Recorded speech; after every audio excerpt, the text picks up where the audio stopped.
Hi, everyone. I'm really sorry for the delay. Thank you so much for bearing with us and for being here tonight. My name is Shishi, and I'm the director of the Transnational Literature Series at Brookline Booksmith in Brookline, Massachusetts. For those of you who are new to us, the Transnational Literature Series focuses on themes of migration, the intersection of politics and literature, and works in translation. Like many bookstores, our physical location is currently closed, but we're thrilled to be able to continue on in some form with this series. I hope you'll consider purchasing a book from Booksmith tonight to support the work that we're doing, and that you'll check out our other upcoming events. A couple of Crowdcast tips. You can chat full time, as many of you have discovered. You can also ask questions in the box below, or turn any chat into a question using the pop-up menu. We'll be making use of the questions in the box in the latter part of the event. And finally, you can see the authors, but they cannot see you, so get comfortable, hang out in your pajamas, and enjoy. And because we are starting late, we're probably not going to have a reading. We're just going to jump right into discussion, just so everybody knows. Tonight, I have the honor of welcoming Julia Alvarez and Gish Jen. Julia Alvarez has written over 20 books for both adults and young readers, including the beloved and best-selling books In the Time of the Butterflies and How the Garcia Girls Lost Their Accent. Among her numerous accolades, in 2013, President Obama awarded her a National Medal of Arts in recognition of her extraordinary storytelling. She is here tonight to present her most recent novel, Afterlife. At the center of the novel is Antonia Vega, an American Dominican writer and recently retired professor who has just lost her husband. She turns, as she often does, to literature, and while books are able to provide some measure of comfort and meaning, it's only when she takes in a pregnant, undocumented teenager that she finds answers to the larger questions her experiences have posed. Joining Julia in conversation is the wonderful Booksmith favorite, Gish Jen. Gish is the author of 8 books, most recently the novel The Resistors, which came out earlier this year. I'm so pleased to have them both in this virtual space tonight. Thank you all again for being so patient. I'm going to hand it over to them now. Hi there. Let me say, first of all, what an incredible pleasure this is, Julia. And of course, I've known your work from the very first minute I started writing. We both had books come out in 1991. Wow. It's hard to believe that. Typical American came out that year, the same year as How the Garcia Girls Lost Their Accents. And I wonder if you wanted to take 1 minute just to talk about that moment when we were both kind of sitting down to these books. This is before multiculturalism, when it was not at all obvious that anybody was going to want to hear from people who looked like you and me. And I wondered if you wanted to take a moment and just reflect on that long ago time. Yes. Well, first off, Gish, in spite of all the problems with the technology now, it's wonderful to be even virtually with you. I've been with you for a long time between the covers of your book. I had no idea that we have there were first book birthday twins. Yes, we're birthmates. Right? But I was older than you. I was 41 when my first novel came out, and I've been writing for 20 years in what you just described, that pre-multicultural world where I would send in my stories and they would say, maybe you should think of an anthropological journal or it was like a sociological study if you wrote about a Latino family. And so I just didn't know that I would ever be and belong to American literature. But I had read a book before that had really turned me on, and that was The Woman Warrior, which I think came out in the late 70s by Maxine Hong Kingston. But the thing is, I read it, and just the way it started, it could have been a Latina. Every Latina could start her novel that way. My mother told me never, ever to repeat the story.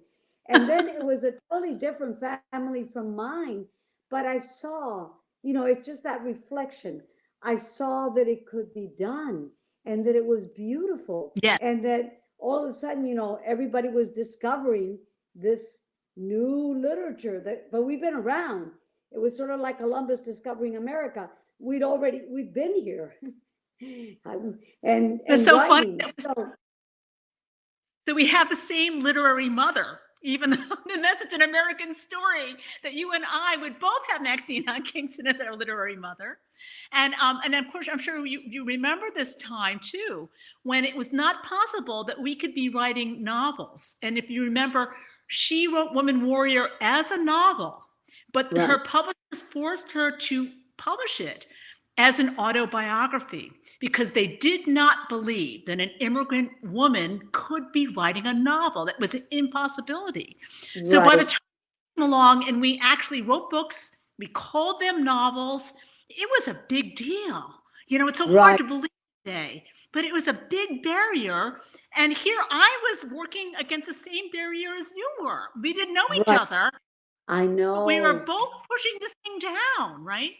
Right. Well, I don't feel like I was alone in it because I did luck into my first agent, Susan Burkholz, who also happened to be representing Sandra Cisneros, Denise Chavez, Ana Castillo. So all of a sudden I was thrown together with others who we were publishing in little regional magazines, you know, and I didn't really have a regional magazine because unlike them, I wasn't Mexican American. So, you know, I just, it was as we have been saying, a pre-multicultural world. And it still needs so much more movement and mixing and diversity. But we remember when this wasn't here at all, you know, and so. Yeah, it's so funny that you should say that too. And of course, for you, the difference even now between being Dominican American as opposed to Mexican American, people are still mixing you up. Right. And, you know, in my side too, you know, kind of, you know, the fact that, you know, Maxine Kingston was actually Cantonese and I was Shanghainese, you know, I know.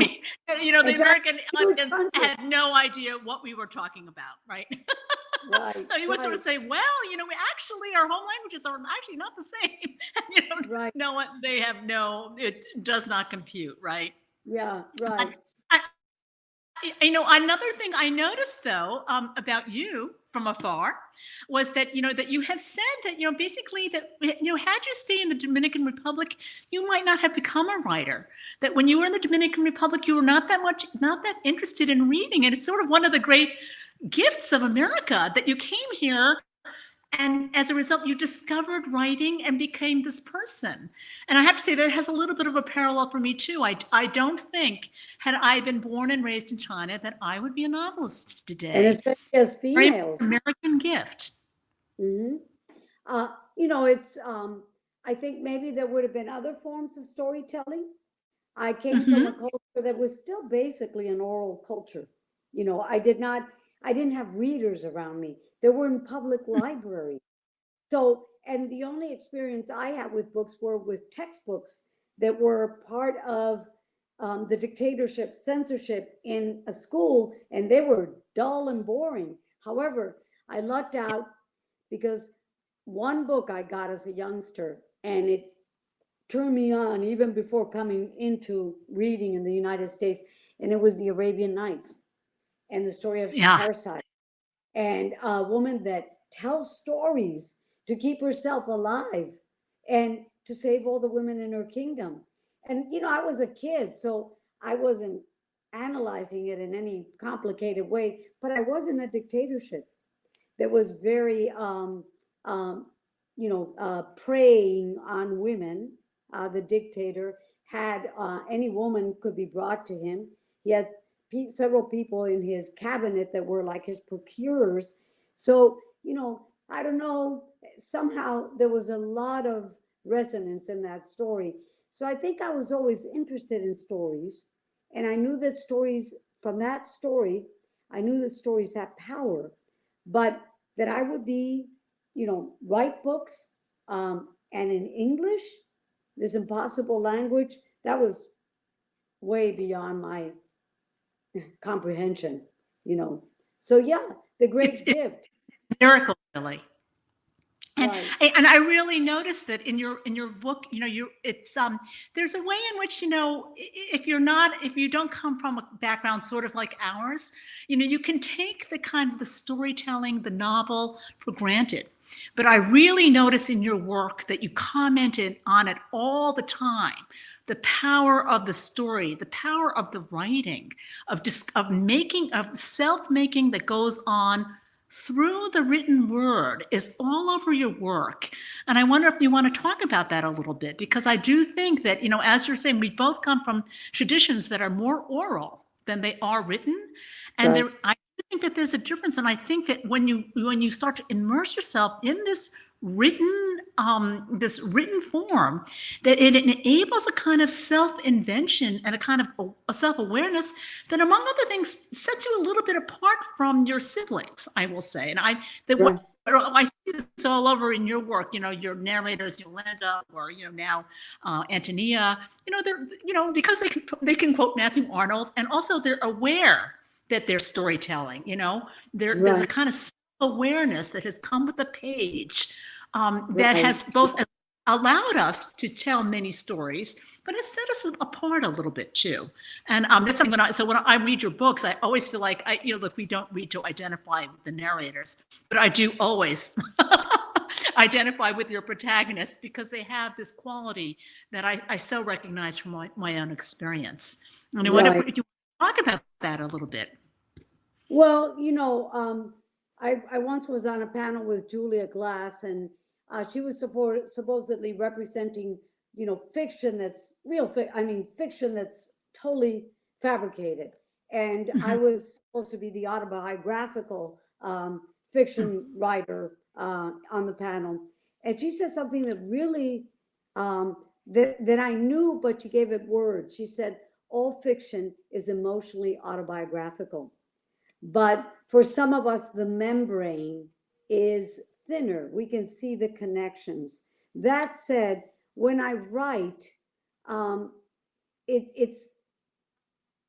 sort of am no longer interested in Julia Alvarez, but she is my instrument for collecting experience.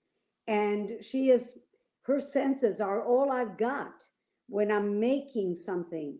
So in creating, the story and the narrator, I very much use whatever I can learn from her, but it's a fine distinction. But I'm not really interested in putting her in there or telling her story. And that's where the fiction comes in. You snip that off. It might be the gasoline that runs the tank, but you're sort of propelled by those characters. And also what I find is that in writing, my writing changes me too, the person that's collected all the information. I think I became a more politicized person after writing In the Time of the Butterflies. I think I understood my ethnicity better, and how it worked in all its nuances, not in a broad brush, from writing Garcia Girls. I think I understand better what it means to be an elder from writing Afterlife. What does it mean to be an elder of the tribe? What story, how does narrative shift slightly when you're writing from this perspective? So, yeah, I think I'm both, transformed by the work and also in the service of the work, a combination. But yeah, those everything that you said, of course, could just come out of my mouth. I feel so much the same way. And I have written a theoretical book a little bit about this, called Tiger Writing: Our Culture and the Interdependent Self, which is very much about the fact that we're not really interested in autobiography. Actually, people from a background like yours. And yeah, I'll send you a copy, but we're not really interested in it. At the same time, we are the framers of the stories, and we are transformed, even though we are not talking about ourselves, and we're not really fundamentally interested in talking. I know. part of I'll what send you I my loved book. Oh, please. But I'll send you, yeah. But one of the some of the other things I think that we have in common is that kind of, the sense of humor that comes from our position, and which is inevitable. I just love what you do, the way you quote your, these various characters, and the wonderful way that they mangle things. I mean, I think that, you've always had that in your work. But in your new book, especially, it just seems funnier than ever. I mean, it seems, a pigment of my imagination. It's so funny. Yeah. When in Rome, do unto the Romans. I think my very favorite one. My very favorite one is a wolf in cheap clothing. Well, the ways that, when you enter a language, you mishear it, and malapropisms just prop up left and right, so that's, and I think that happens, that if humor is a sense of perspective, a shifting perspective, you, as a bicultural person, it's constantly happening, because you can shift and see it from another point of view and see the humor, and the disruptions there, and that creates a kind of irony and humor, and it's part of the immigrant toolkit that helps us survive. Yes, but it's also very affectionate. There's a way in which we can poke fun because we both see what it is. And yet there was a way in which it's so warm. I mean, there's, I think that a lot of immigrants, of course, are understandably very, very sensitive about their broken English. But, when we write about it, it's written with such affection that, I mean, nobody could fault you, but we do inevitably have, the double lens. Right, And I guess that's to say that when we write it, I think everybody can see that it is both a lens on, but it's also our own lens. Do you know what I mean? So it's not a cold humor. It's a very warm humor. And also you also have an alienation from English itself. I mean, I think there's a way in which English too, even when you're using it for your narrators are using it for their own purposes, it's kind of like it's always in italics. It's like you can see the words. You're not just hearing the meanings, but you're also seeing the words. It's a little bit like those, there are these tests where, if you see the word pink and it's actually, in blue, do you see the word, do you see the meaning of the word, or do you see the blue?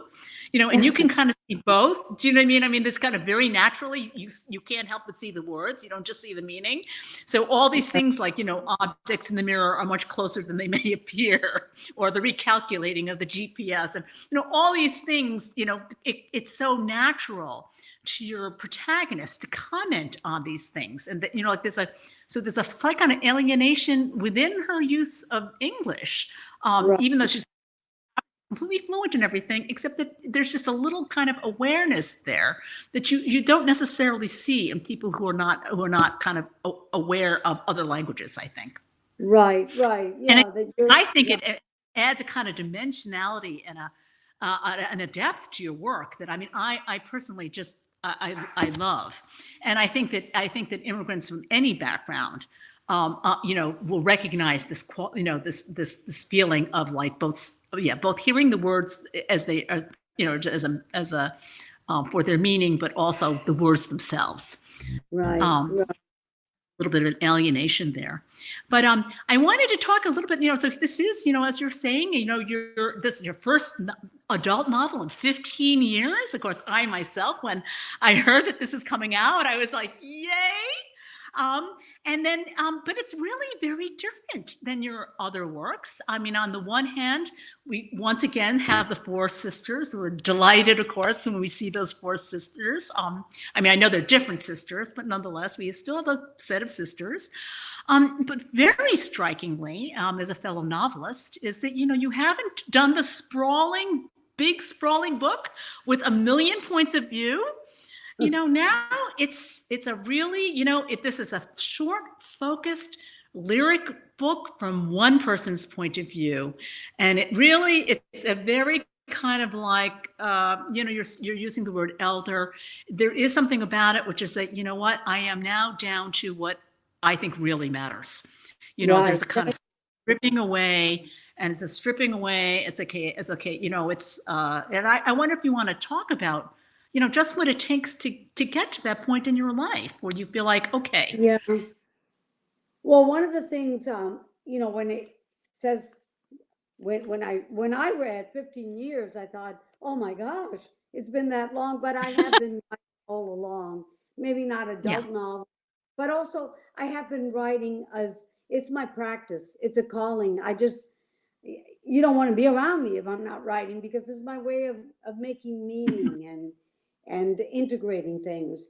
And I very much had, it had been such a struggle. First novel when I'm 41, and then, just like really writing great guns, and, getting tenure and working.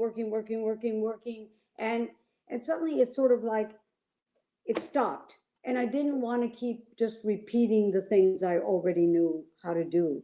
And I was really also entering a stage of life, which I call being an elder, where I wondered, what are those stories that I can tell now that I couldn't tell before? What would those stories be? And first I had to understand what being an elder meant and integrate it into the root system of my life, so that it could come up in a narrative that I could create.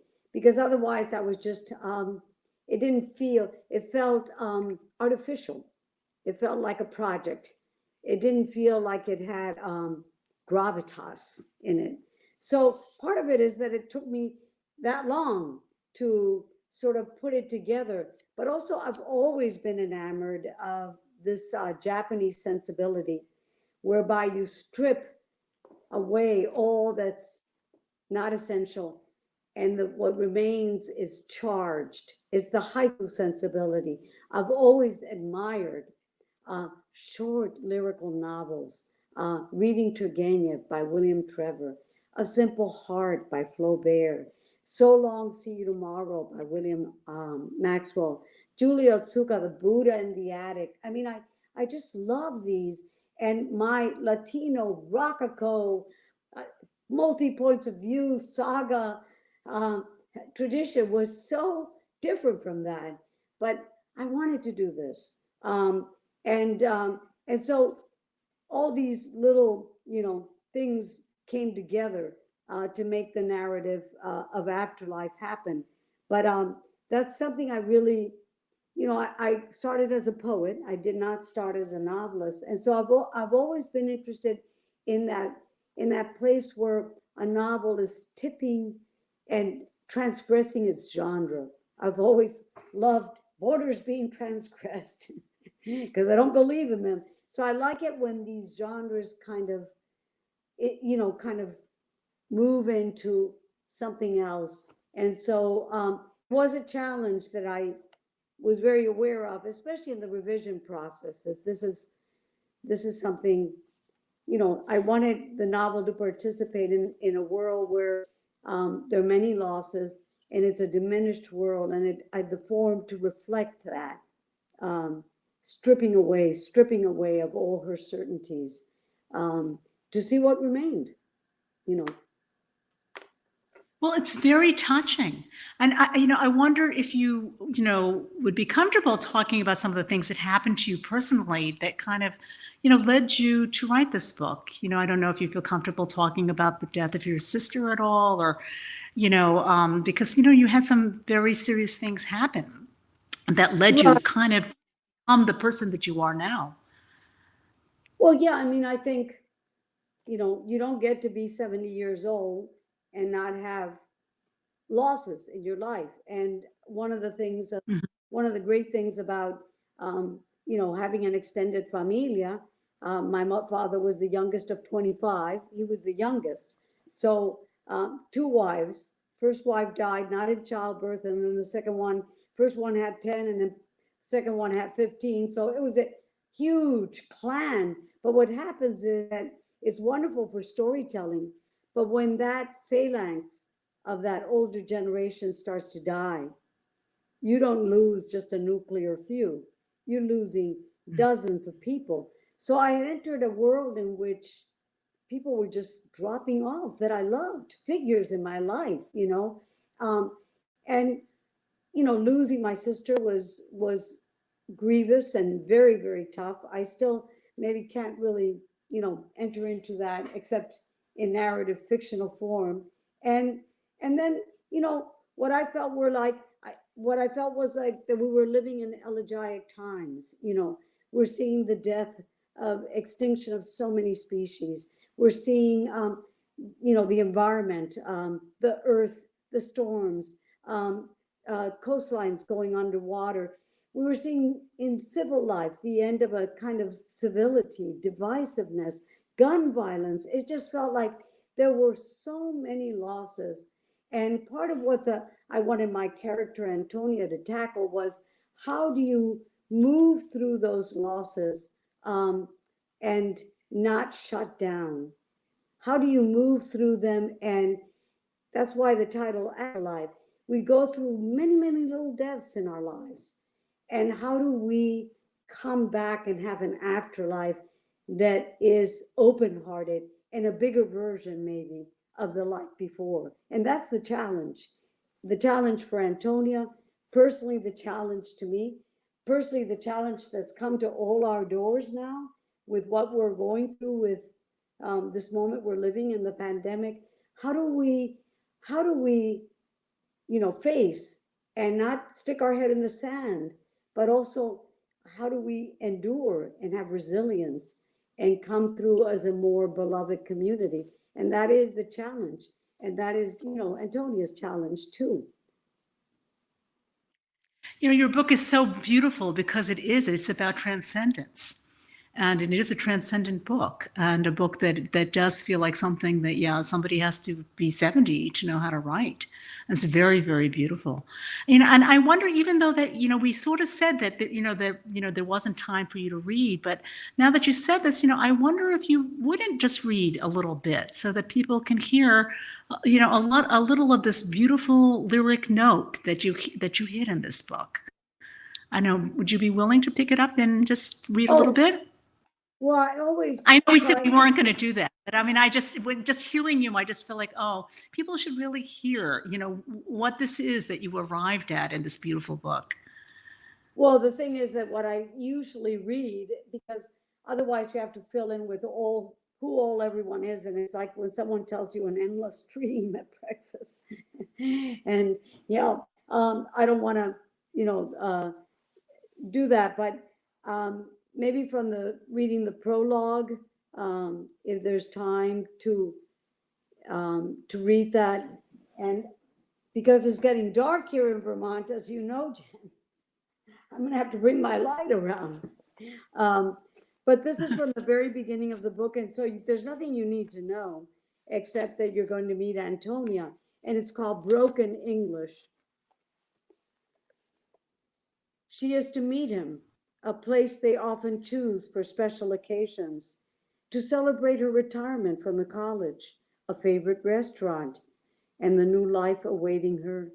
A half-hour drive from her home, a mountain town, 20 if she speeds in the 30-mile zone.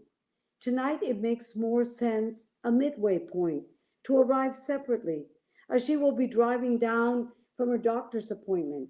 She gets there first, as he will be driving from home. He should have been there before her. She starts calling his cell. After waiting 10, 20 minutes, he doesn't answer. Irritation turns to worry. No surprise there. Always leaves it behind in his work jeans pocket. The hospital, 911, the police. Please, have you seen him? Or turns off the sound at the movies and then forgets to turn it back on. Can you please help me find him? Even now, months later, about 6 feet, thinning hair, a boy's blue eyes, when she knows good and well, dusk deepening, how he had been driving up the mountain. He feels a stab of pain, already thinking of what he might order, coming from his left side but radiating out, wondering about her state of mind. The special of it is special. if she would be excited or terrified, or his default favorite, salmon with lemon dill sauce, like a sword piercing his left side, substituting mashed potatoes for the fries. They're very good about substitutions, though how would he know what it feels like to have a sword piercing his left side? Because of his medical training, understanding what is happening, not wanting to cause more harm, pronounced dead on arrival. He forgets to charge it and it runs out of juice. Even now, 3 months shy of a year later, pulling his car off the road, rolling gently to a stop, when she knows exactly what happened, a ditch that might as well be his grave, discovered by a passing cyclist, rushed to the ER. Why he was late? A ruptured aortic aneurysm, as he is to be cremated and therefore have no grave per se. Neither he nor she could have foreseen, even now, a boy's blue eyes, and cannot comprehend how someone she loved. She keeps running and rerunning that night in her head. Can you please help me find him? Can be nothing but dust, unread emails, fragments, unpaid bills, memories, broken glass, dented bumper, a new life awaiting her, both terrified and excited. How can it be? Can you help me find him? Tall, with thinning hair, a new life awaiting her. Can you help me find him?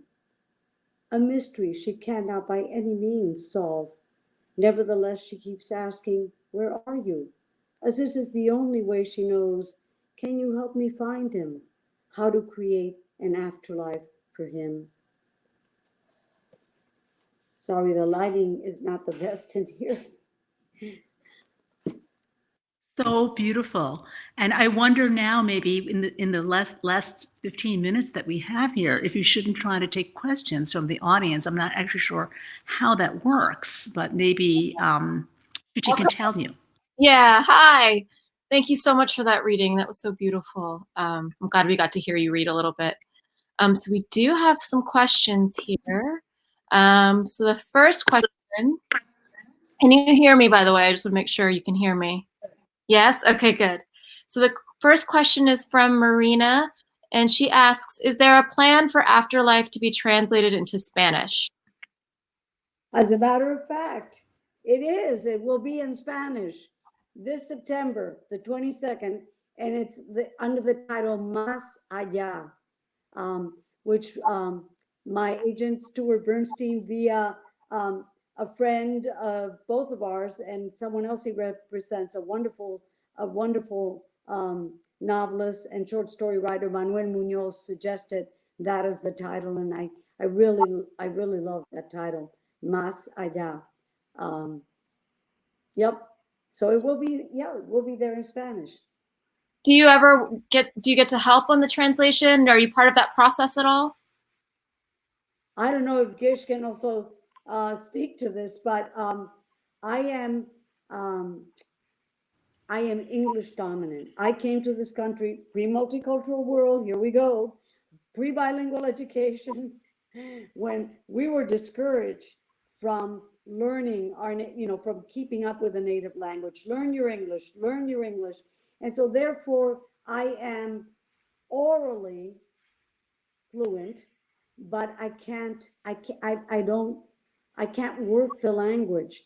So I am send the translation, and I'm a pain in the butt because I can read it and I can tell you where it's not sounding right, but I can't tell you how to fix it. So we have a translator, Mercedes Gould. She's very, very good.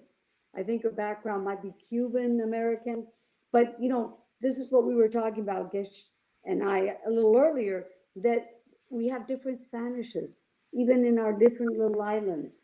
And someone reading it who is very, fluent in all these Spanishes would know that a word is not a Dominican. A Dominican would have said it that way, just like an American novelist, they would say apartment, they wouldn't say my flat. You would know, that it was a different English there. So I'm not very helpful, but I'm a pain in the butt because I can tell. You know, my ear can tell. Yeah. Thank you. Another question. This is from Maria. Antonia finds herself looking for answers and responses to her sisters and others in literature.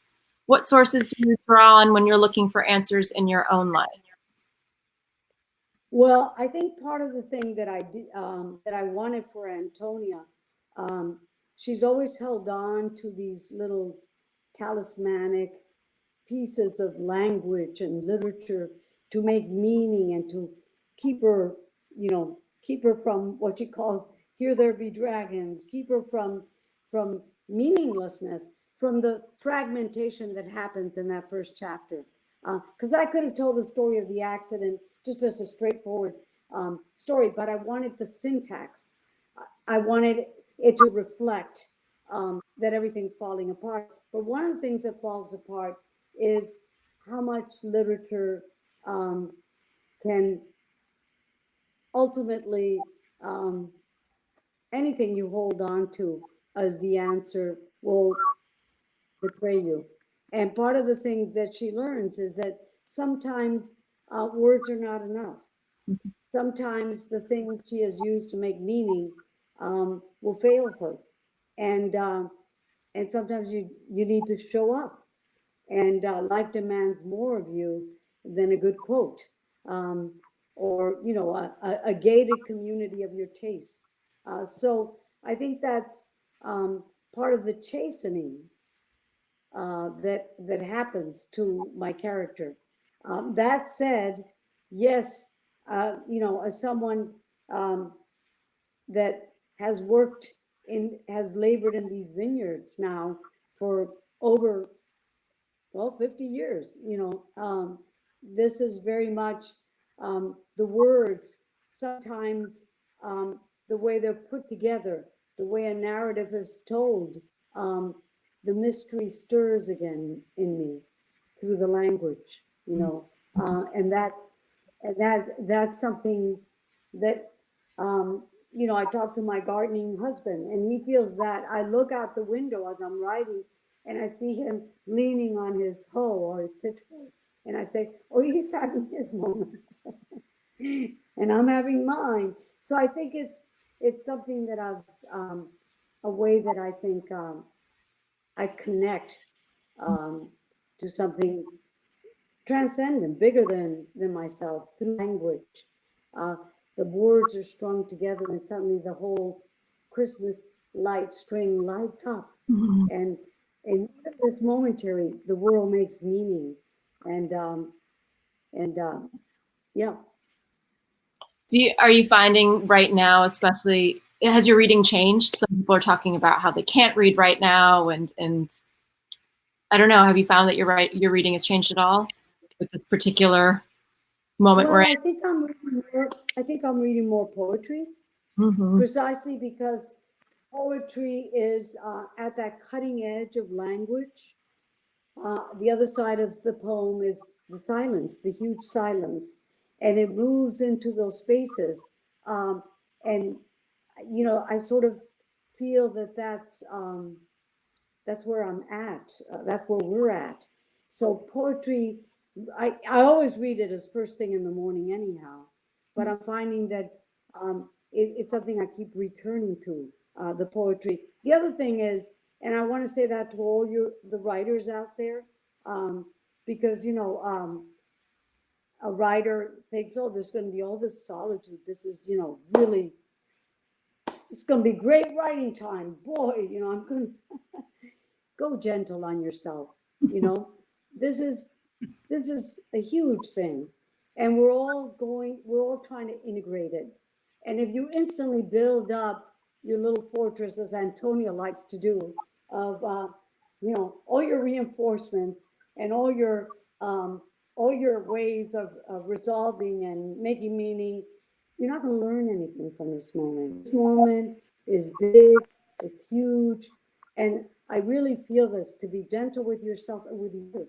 You know, whatever somebody else needs, that's fine. You know, but I think also I do find that storytelling is important also at a moment like this. That's why everybody's super communicating all the time, sending their video, poem. It's because language is a way that we need an other, you know, and it's creates community, and we're needing that, you know. Gosh, yeah, absolutely. Put that so nicely. All right, I just want to make sure we get to a couple more questions before we have to end. This one is from Sue. As your books seem to always have groups of sisters, I'd love to know your reflections about that.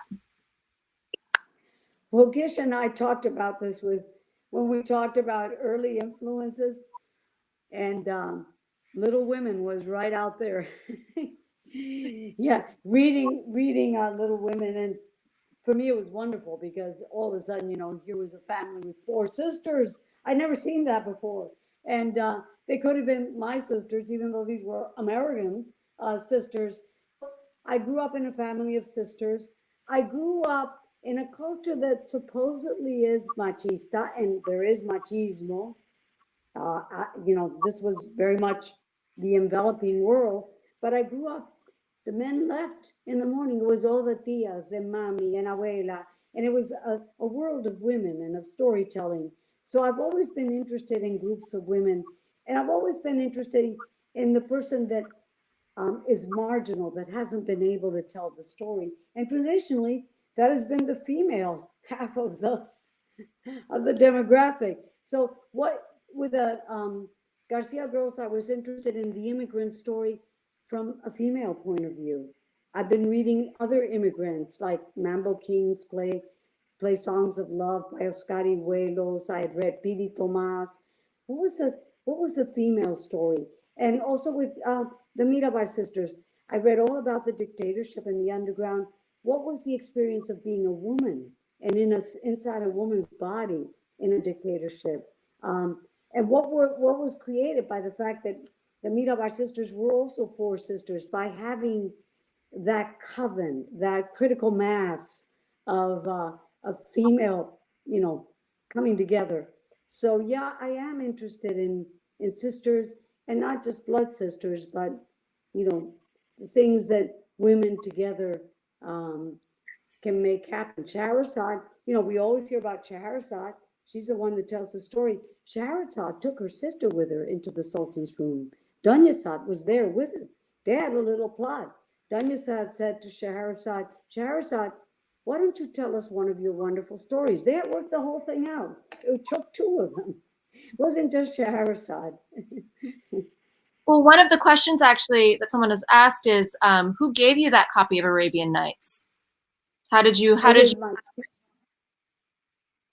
In my family, nobody read, and I had one auntie that read, and Titi was, I think, 24, and she wasn't married.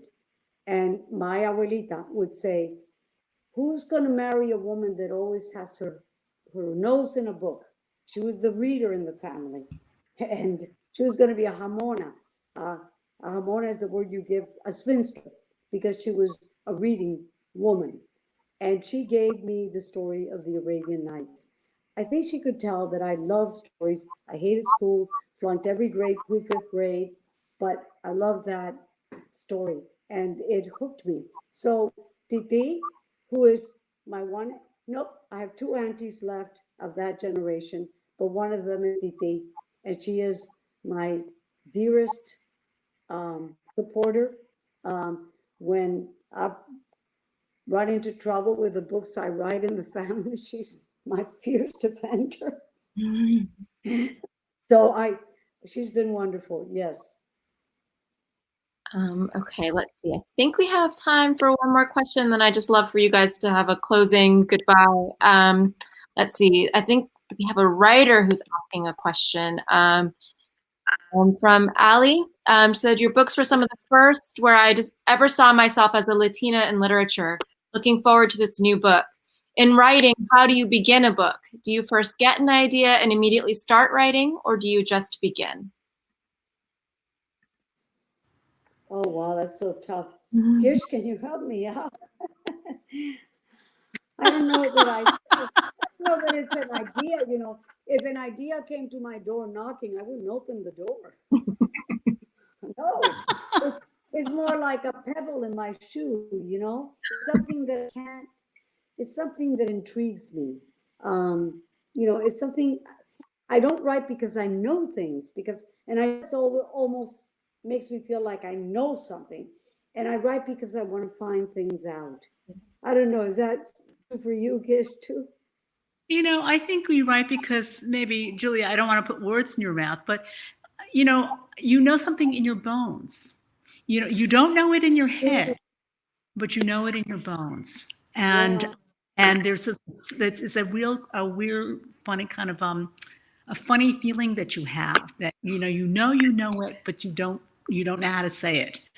And that desire to kind of transfer it out of your bones into something that you can, yeah, that you can verbalize and that can be shared is a lot of what drives me, at least.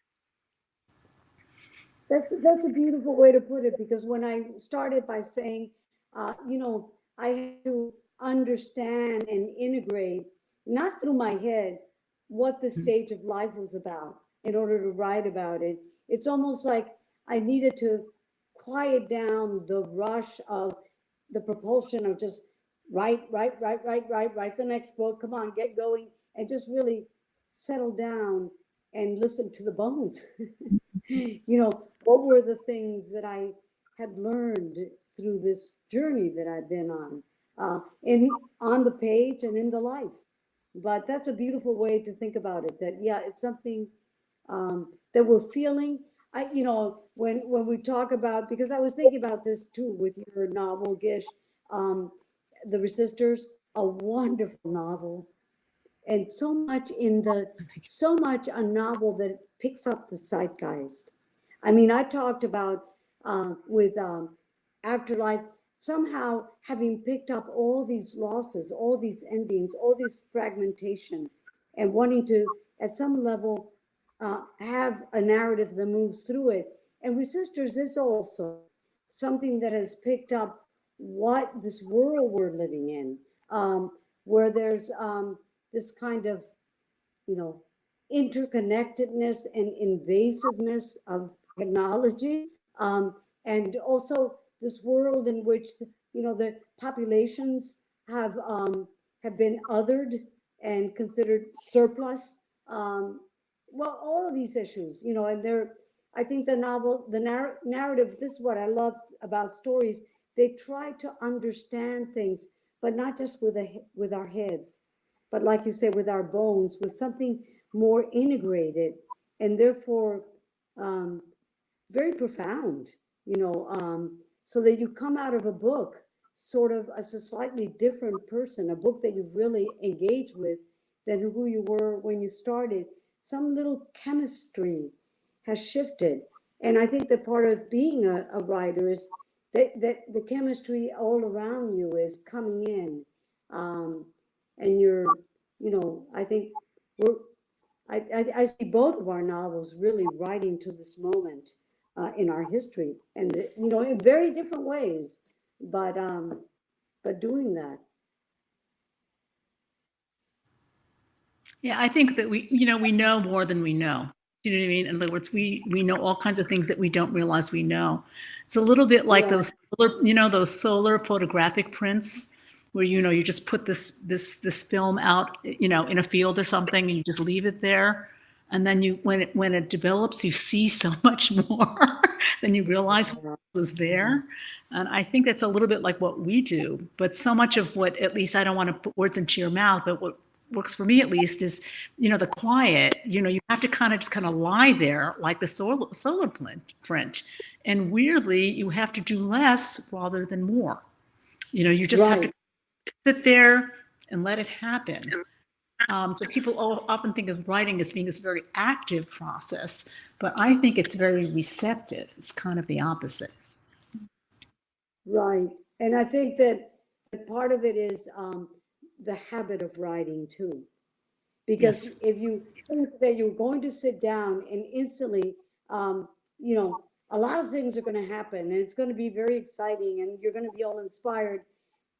You're going to be frustrated when an hour goes by and you've gotten one good sentence, if that, and part of it is returning to it, the labor that goes into it. So yeah, I think, and that's a wonderful way to put it, that we know more than we know. And I think part of, what you deal with in the resistors, and part of what some of the problem with this wonderful tool we have of connectivity is that there's never any quiet time. There's never any musing time. And for me, the muse is amusing time, where I'm not responding and reacting and communicating and checking a device. So, and I think it's tough, in this world to say, I'm going to disconnect, and I'm going to listen to what the bones tell me. I'm going to think about that from now on, Gish. Well, thank you both so Right. much. Wonderful night. It was so wonderful. Despite all the glitches, we got here, and it was worth it, I think. So. And forgive us, all of you out there whom I don't know who you are.